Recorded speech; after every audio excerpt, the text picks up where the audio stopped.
ഒറ്റ കാഴ്ചയിൽ നമ്മൾ കാണുന്ന അതിഥികൾക്കപ്പുറം മനുഷ്യർക്കിടയിലുള്ള സ്നേഹത്തിന്റെ ഒരുപാട് പാലങ്ങളും ഇതിന്റെ കൂടെ കാണാൻ കഴിഞ്ഞിട്ടുണ്ടാവില്ലേ? തീർച്ചയായിട്ടും അങ്ങനെയുണ്ട്. അതിലൊരു ഉദാഹരണം ഞാൻ ഇന്നലെ അവിടെ പറഞ്ഞത് തന്നെയായിരുന്നു. ഈ ബോസ്നിയൻ യാത്രയിൽ ദീർഘമായ വംശഹത്യ നടന്ന കാലത്ത് ബോസ്നിയാക്കുകളും സെർബുകളും ക്രോട്ടുകളും 3 വംശങ്ങളായി പരസ്പരം യുദ്ധം ചെയ്ത ഒരു കാലം. ആ യുദ്ധത്തിന് അവരെ പ്രേരിപ്പിച്ചത് അവരെ കാലങ്ങളായി അവരുടെ മനസ്സിലൊരു വംശവെറി കുത്തി നിറച്ച് ഏതോ കാരണങ്ങളാൽ അതങ്ങനെ വികസിച്ച് ഒരു എക്സ്പ്ലോഷൻ സംഭവിക്കുന്ന ഒരു സന്ദർഭത്തിലാണ് വംശഹത്യയും കലാപങ്ങളൊക്കെ നടക്കുന്നത്. അതൊക്കെ സംഭവിച്ച 10-25 വർഷത്തിന് ശേഷം ഞാൻ 2 അതിർത്തിയിലും പോയിരുന്നു.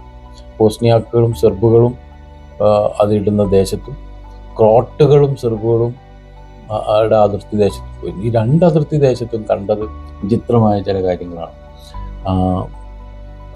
ബോസ്നിയാക്കുകളുടെ ഒരു കുടുംബം അവരുടെ മുഴുവൻ പ്രോപ്പർട്ടികളും അവരുടെ കുടുംബത്തിൻ്റെ എല്ലാ സമ്പാദ്യങ്ങളും അപഹരിച്ച് ഒരു സെർബ് കുടുംബം അവരുടെ സർവ്വ സ്വത്തുക്കളും കയ്യേറി ജീവിച്ച ഒരു കുടുംബം. യുദ്ധത്തിന് ശേഷം തിരിച്ചു വന്നു. ഈ കുടുംബം അവരുടെ തന്നെ സമ്പാദ്യങ്ങൾ കാശ് കൊടുത്ത് വില കൊടുത്ത് തിരിച്ചു വാങ്ങേണ്ടി വന്നു. അങ്ങനെ അവരവിടെ രണ്ടാമത് ജീവിച്ചു. 10-25 വർഷത്തിന് ശേഷമാണ് ഞാൻ ആ കുടുംബത്തിലേക്ക് എത്തുന്നത്. ഞങ്ങളവിടെ അവരുടെ വീടിന് മുമ്പിലുള്ള ആപ്രിക്കോട്ട് മരത്തിൻ്റെ താഴെ ഇരുന്ന് ഭക്ഷണമൊക്കെ പാകം ചെയ്ത് കഴിക്കുമ്പോൾ അവരുടെ കഥകളൊക്കെ കേട്ട ശേഷം ചോദിച്ചു, ആ പഴയ സെർബ് കുടുംബത്തെ കാണാൻ എവിടെയാണെന്ന് അറിയോ? അപ്പോൾ അവരെല്ലാ വീക്കെൻഡിലും ഇവിടെ വരും, ഞങ്ങൾ ഒന്നിച്ചിരിക്കും, ഭക്ഷണം കഴിക്കും. ഇവിടെ ഫാമിലുണ്ടാകുന്ന പച്ചക്കറി അവർ കൊണ്ടുപോകും. ഇവരുടെ ഈ ബോസ്നിയാക്കിൻ്റെ ഒരു കുട്ടി പഠിക്കുന്നത് മറ്റവരുടെ വീട്ടിലിരുന്നാണ്. അപ്പം ഞാൻ അത്ഭുതപ്പെട്ടു പോയി. ഇത്ര വലിയ ഒരു വംശഹത്യ, ഇത്ര വലിയ ഒരു പീഡനങ്ങളിലൂടെ കടന്നുപോയ 2 വംശങ്ങൾ ഇങ്ങനെ ഒന്നായി തീരാൻ കാരണം.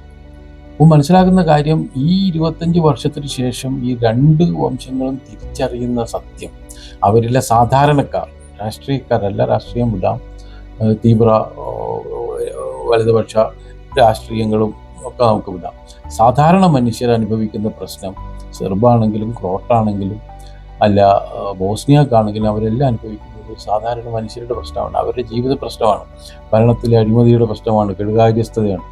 അപ്പോൾ അവരഭിമുഖീകരിക്കുന്ന പ്രശ്നങ്ങൾ ഒന്നായി മാറുമ്പോൾ പിന്നെ ഇവർ പരസ്പര സഹകരണത്തിലൂടെ ജീവിതം മുന്നോട്ട് കൊണ്ടുപോവുക എന്ന ഒരു സന്ദർഭത്തിൽ അവരെത്തുകയും അങ്ങനെ അവർ മുന്നോട്ട് പോവുകയും ചെയ്യുന്നു. അപ്പോൾ മനുഷ്യർ ഇതൊക്കെ മനസ്സിലാക്കാൻ 20 കൊല്ലം 2 പതിറ്റാണ്ടൊക്കെ എടുക്കുന്നു എന്നുള്ളതും വലിയൊരു പാഠമാണ്.